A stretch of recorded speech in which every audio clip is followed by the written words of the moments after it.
Hello everybody, welcome back to Waffles RC. Another lovely day. It is nicer that it's not 105 degrees outside, but the entire state of California is on fire, so thus the smoky air in the background. But we're here to work. So we're getting back on the 79 series Land Cruiser. What we're going to start with is, I don't know what we're going to start with. I think we'll start off by getting the tray mounted.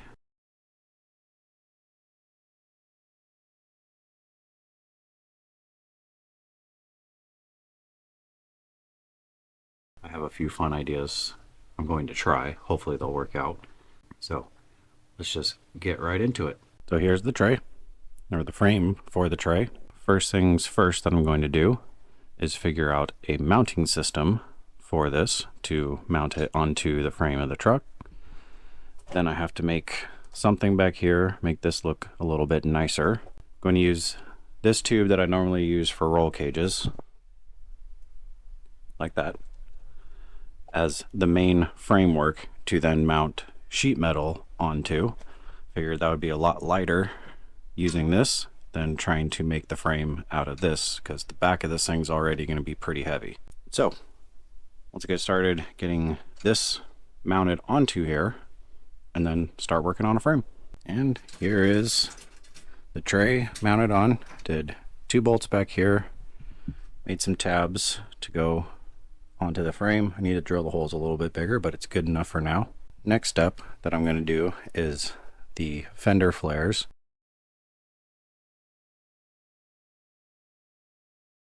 So that way it gives me an idea of where to put the sheet metal and make it look like this thing has toolboxes on it. They will not be functional because they're too small and I'm not that good. So it'll look like it. That's what counts. And there we have the back. Did fill in plate so that way it looks a little bit better. I will pretend that that is the gas tank skid plate. Got the sides looking really good in my opinion. So now I just have to make the front ones, which is going to be much easier than these back ones because these have a lot of angles, as you can see. So it's hot again, thus this, and welding and grinding. So that adds to all of it. So I'm not just pulling these ideas out of my head on what I think it should look like. Going on Google and looking at custom single cab 79 Land Cruisers to get an idea of what they look like. Because remember, trying to make this authentic. We'll see how well it all turns out, but I realize I just keep skipping over the actual work. So I'm gonna do a quick time lapse for you guys so you can see the process of how I'm doing this. Granted, it's just sheet metal, nothing super technical, and it's gonna be very fast. But you'll get an idea of the process that I go through of how to do all this stuff. Or at least you'll get an idea of the process of how I make these. You'll see what I do. I'm confused. So, get to work.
there we have the front ones. I know that there's a bit of a gap there, but honestly, I'm okay with it. Still got to do this structure for the tray stuff. These came out very nicely. I trimmed up the fender flares so that everything lines up nicely. Still have to make rock sliders, but that's further down the road. Today we are focusing on this. Now our next step is to make our structure.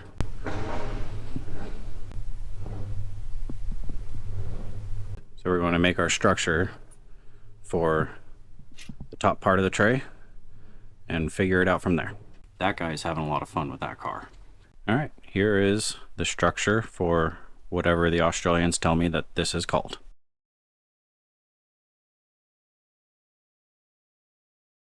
And you notice it doesn't go to the back.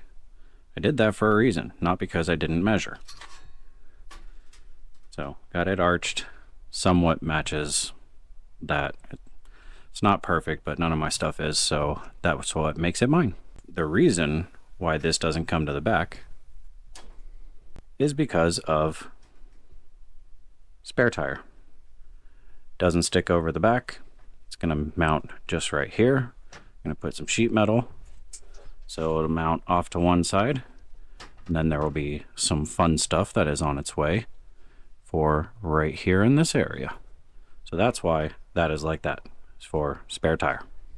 So now the plan is I'm going to put sheet metal on this front piece, the back piece, the top, and then the whole bottom. The sides, I'm going to try and get one of these to open, probably the passenger side. Now that's passenger side on an Australian vehicle, so we're on a right-hand drive vehicle, so that is our driver side. You get it. I want to try and get one of these to open, so I'm going to do it all in sections and then go from there.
Okay, we got the back piece, the other back piece, the top piece, and the front piece. So now what I'm going to do is weld all this together. And I'm not going to bore you with another time lapse of me welding a bunch of sheet metal that is going to take quite a while. So this will be done in right now. And there we are. Ground down all the welds. Now it all looks like it's just one piece. And that right there is why I did the bars, so that I had something to weld the sheet metal too, and then smooth it all out, make it look nice. I did not do that lip correctly, so I'll go back and do that again. I left this undone. 1, large gap. 2, if I do a door on it, I need a hinge, and that seemed like a good spot to slide it through. But everything is ground down nice and pretty like. But unfortunately, the workbench and the work area is quite destroyed. So let's clean up and see how this looks on the truck. And here's our nice clean workbench. Swept up the floor too, so everything's nice and pretty, but oh, that is so much cooler than I thought it would be. And look, I almost measured correctly. There's stuff going on the top here, so I'm not overly concerned that the truck's just barely taller, but look at that. Man, that thing looks good. Let's see what this looks like. Well, come on, stop rolling. That did not sound good. I don't have any of the bolts in it. Okay, I'm tired of fighting it. It's significantly taller, but like I said, this is what happens if an American got a hold of a 79 series. So, spare tire will go there. Some fun stuff will go there. But as a whole, if it would sit level, as a whole, I'd say that looks pretty dang good. Almost looks like a real 79 series.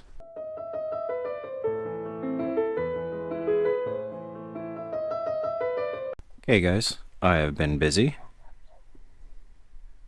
Yeah. Got everything put together on the body. I wrapped it in camo, as you can see. Now I'm not very good at wrapping, I will admit this. So on camera, it probably looks pretty dang good. But if you ever see it in person, it's not so great. But I think it looks really cool. So what I'm going to do now is, because I have it, steering servo, transmission, and wherever the transfer case is. So let's get body, the tray, let's get all that off, get back to welding. There is the steering servo. Made these tabs right here. It's welded top and bottom, and yes, it is not lost upon me that I can't screw that in without it, being in the frame.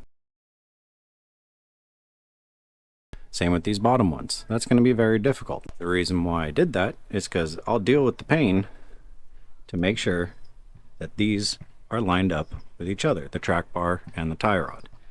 Now as you see, it has a bend, the tie rod that I made. It was straight, I bent it.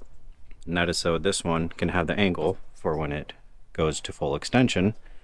It maxes out, but it allows the suspension to fully travel. If I wouldn't have done that, then it just maxed out about right there. The tie rods can have a bend in them like that because your main angle that you're concerned about is from this point to this point. So you just draw a straight line. And when this was straight, it was perfectly in line with the track bar, which is how you want it. And I don't know, if you look at it right here, so from right there to right there, now you can't see the track bar because it lines up. So this bend in it really doesn't do anything other than allow this joint to travel further. Now that we've done that, and that's out of the way, and as you see, it's coming from the passenger side, or sorry, coming from the driver's side down to the passenger side like a right-hand drive vehicle. So next is the transmission and the transfer case. But to do this correctly, I need the motor, because I need the motor. This has to be able to, the motor sits on this side. Output's on this side, motor's on this side. Well, can't have it run into the steering servo, so I have to mount the motor on here and then make some tabs, weld that on. Same with that thing, except that's going to be down here on a skid plate-ish thing that I have to make. For the motor, I went with the Spectrum Firma 2-in-1 2300.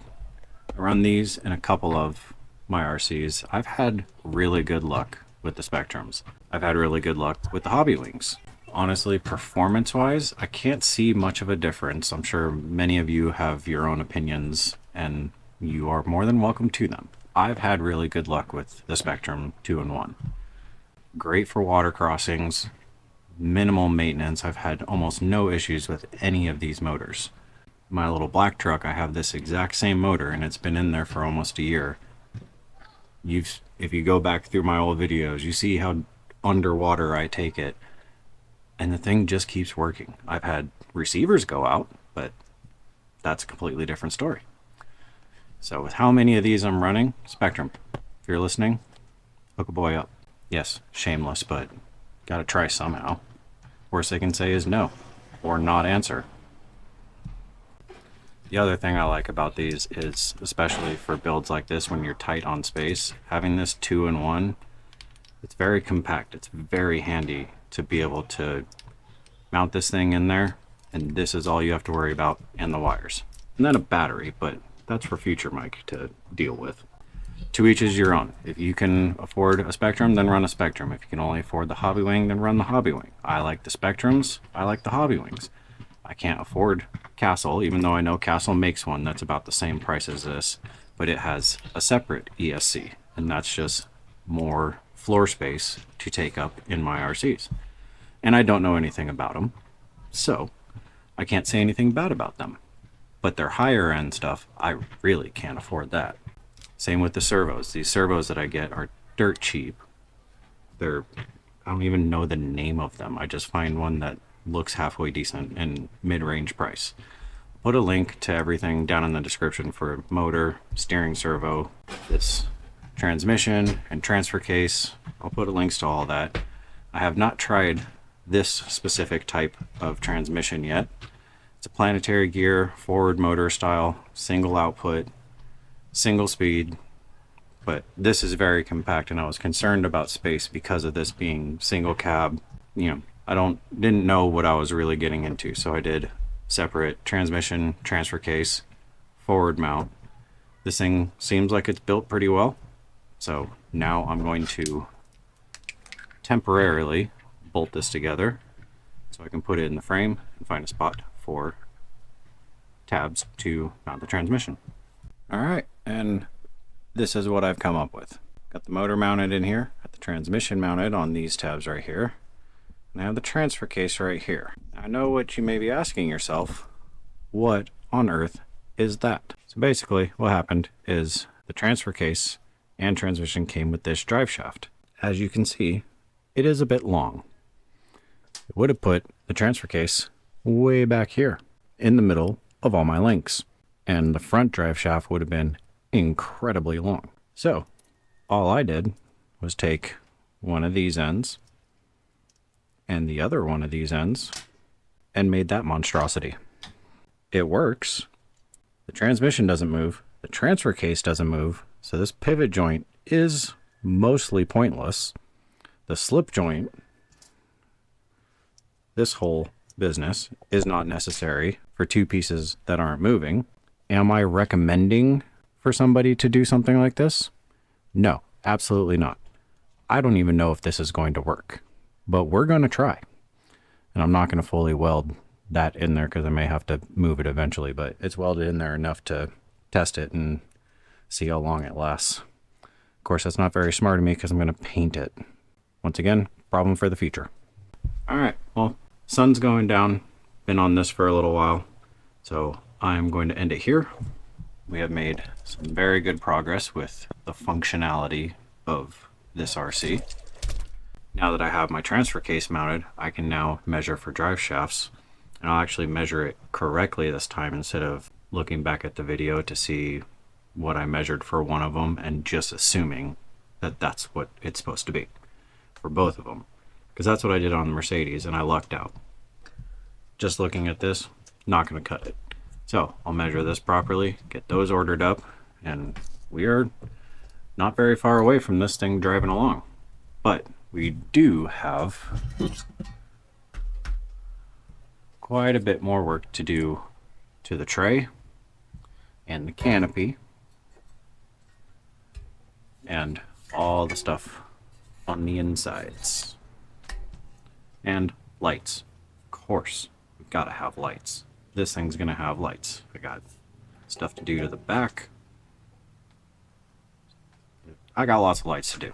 So, join me next week, and we will just keep going on this thing. Get this thing all decked out. Got some fun stuff sitting right back there. You can't see it. I can. But got some super fun stuff for this thing. And I know you guys are going to like it. So, thank you for tuning in, and we will see you next week.